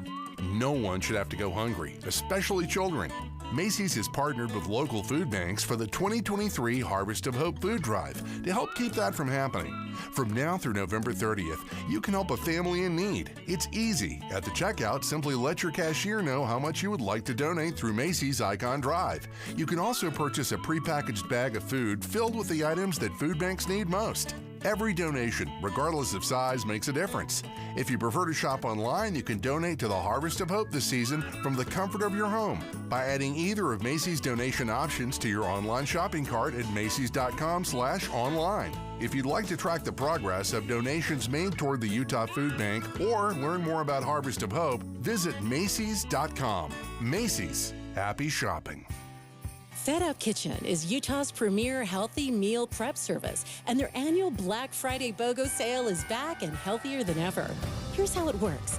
Buy one 4-week meal program. Get another 4 weeks half off. That's 2 weeks of delicious and healthy meals for free. Made fresh daily, Fed Up Kitchen helps you reach your health goals with their macro-friendly, gluten-free meals that will save you time and money. The best part is there's no cooking required. Simply store your meals in the fridge, heat, and eat.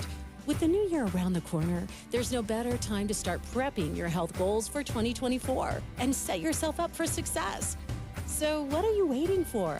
Get 2 weeks of free healthy meals with Fed Up Kitchen's Black Friday BOGO sale. Offer ends Monday, December 4th. Place your order online now at fedupkitchen.com. Eat better, feel better, live better with Fed Up Kitchen. fedupkitchen.com. More Utahns are turning side hustles into cash, but watch out. Matt Gephardt warns you about one gotcha that could blow up your side hustle and your finances. I don't think I need it. Get Gephardt's Side Hustle Gotcha tonight on KSL 5 News at 10. Feeling frustrated? Ignored? Deceived? It's time to get Gephardt. Get Gephardt. Weeknights at 10 on KSL. Life is full of change and uncertainty. Sometimes it feels impossible to know what to focus on or who to listen to. In his new book, Heart of the Matter, What 100 Years of Living Has Taught Me, President Russell M. Nelson sheds light on how we can find meaning in mortality, how to focus on what really matters. Pulling from a century of life experience as a surgeon, father, and prophet, he reassures readers that there really are unchanging truths that can anchor us in an ever-changing world. Get yours today at a Deseret bookstore or deseretbook.com. Shields is grateful for our customers, communities, and fellow associates. We give thanks for all the little things in our lives, the things we can often overlook. Thanksgiving reminds us to take the time to open our hearts, to pause, to reflect, and to pray. With grateful hearts, we praise God for family and friends, for health and freedom, and for the rich blessings we enjoy every day as Americans. Amen. Have a blessed Thanksgiving from all of us at Shields. Some things just make sense, but my dream checking account from Cyprus Credit Union makes dollars and cents. It gives me access to discounted rates on auto and RV loans, free 24/7 access to my credit score and report, and a Roundup reward savings that pays me 10% APY on the rounded up balance of every debit purchase I make. With all that and more, it's no wonder I choose Cyprus for my checking account, because some things make dollars and cents. Learn more at cypruscu.com. Cyprus Credit Union. Your future is our future. Federally insured by NCUA. Rate subject to change. Dear Santa, thank you for brightening up my Christmas. It made it a lot better. Thank you for the shoes. I'm very grateful for the presents because I usually don't get too much. So that really brightens this year up for me. Also, on behalf of my mother, thank you. At KSL, it's our hope that every child will have a warm and joyful holiday season. Please donate generously to KSL's Quarters for Christmas. Every dollar raised goes to buy shoes and warm clothes for Utah children in need. Give what you can at KSLQuarters.com. Getting help with electrical repairs is easier than you think. All you have to do is call Any Hour Services or schedule an appointment at anyhourservices.com. No one helps more homeowners than Any Hour Services. Boyd Matheson on the pitfalls of politics. If we want to be an informed news consumer, you have to differentiate between politics and policy. The politics usually is playing to the emotional space. Often we've been conditioned to react inappropriately to anger, fear, frustration, and so on. Policy is always about solutions. You may not agree with it in terms of the path to get there, but that's okay, because you can have a policy discussion based on principles. When you get to the politics, it's more about attacking the other side, demonizing or weaponizing the words of an opponent or someone that you disagree with, or just having contempt that the other side isn't just wrong, but they're wrong and evil. Policy never gets into that space. Policy is, here's a way to get a result. Here's a path to do it. You don't have to agree, but that path is always going to lead you to the best solution. Join Inside Sources with Boyd Matheson, 1 to 3 on KSL News Radio. With the 3 things you need to know this hour, I'm Dan Bomas. First, thermal imaging cameras could help drivers spot pedestrians at night, but police say it's not a substitute for paying attention. Second, the anti-human trafficking organization founded by Tim Ballard facing yet another lawsuit. Third, terrorist strikes continue on U.S. military installations in Iraq and Syria, and the U.S. is responding. Right now, sunny 46 degrees in Salt Lake City, and back to Inside Sources on KSL News Radio. Hear elevated conversation on crucial issues. Boyd Matheson on Inside Sources. Welcome back to Inside Sources here on KSL News Radio. It is great to be with you today. As always, I am Boyd Matheson. As we round out the program today, it is Election Day here in the state of Utah. If you haven't got your ballot in, if you haven't voted, there is still time. Polls are open until 8 p.m. tonight. And, of course, KSL will have you covered with all the results rolling through the night and what I suspect will be into tomorrow. And so we'll keep it tuned here to KSL News Radio. We'll break all of those races down and what that actually means moving forward. As we round out our election coverage. And amazingly, as you look even just at the second congressional special election, of course, we will have a female representative in the second congressional district. That is a good thing for the delegation. That's a good thing for the state. It's a good thing for the country when we have all the voices at the table and everybody has a seat at the table and a voice at the table. And as I've always said, you don't vote based on gender or race or religion or anything else. But it is important to recognize that the best decisions come when all the voices, all the people are at the table and everybody has a voice at the table. You always get a better decision. In business, I've seen it over and over and over again. The worst decisions in any business are made when either all the men make the decision or all the women make the decision or all of one group make the decision. That rarely leads to a good decision. The best decisions come when everybody comes to the table, everybody has a voice, everybody actually listens to the other voices at the table, and then you get to a better decision. So that's a good thing. So we'll watch that. And, of course, whoever wins that second congressional district race and becomes the next congresswoman from the state of Utah will also immediately need to file to run for re-election, because they will immediately be back into cycle and will actually only have until January. They'll get sworn in a few days, and then they'll have to go and apply and fill out their forms so that they can run for re-election in 2024. So we'll break all of those things down as we move along. If you've missed any of the program today, earlier we had just a fabulous conversation, as it always is, with former Senator Joe Lieberman. He is a senior statesman in this country. His wisdom and insight is priceless. His friendship has become a real prize possession for me. He's someone who understands stewardship like very few people I know. Only a few people I know get it the way Senator Lieberman does. He understands the integrity of compromise and the way we need to have a different conversation. And we really dealt with 2 things with Senator Lieberman today. We talked a little bit about no labels and what they're preparing to do and the possibility of a third-party run, a bipartisan kind of ticket that would be very different and, of course, is upsetting both the Democrats and the Republicans on the national stage. And one of the things that he pointed out to us was just how expensive and how difficult it is to get on the ballot in all of these 50 states. Now, he believes that No Labels is on path to do that, so they wouldn't just be playing the role of spoiler. They could actually win. That was very important for Senator Lieberman. But it does raise the question, why is it so hard? Why is it so expensive to get ballot access? And I think we know the answer to that.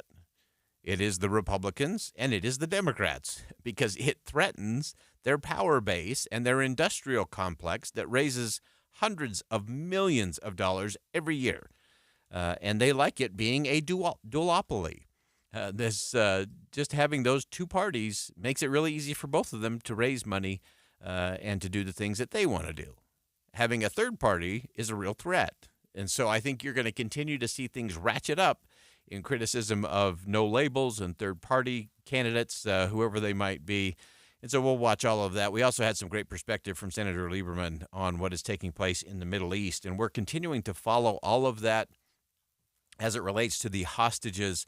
And we do expect some things to be rolling out in terms of that agreement. It appears from what we heard from Senator Lieberman, what we also heard from Jordana Miller, who joined us live from Jerusalem, as well as from Peter Baker, who joined us at the top of the 2 o'clock hour. Jonathan Shanzer, who joined us, that things are done in terms of the cabinet. There is a 24-hour waiting period that anyone can protest that or challenge it. So it's still going to be a couple of days before we start seeing any of those hostages. It looks like somewhere between 50 and 100 women and children, and some older women as well. That would be part of that initial movement. But there is a long, long way to go, and the battle in the Middle East is a long way from being finished. In many ways, it's really just begun.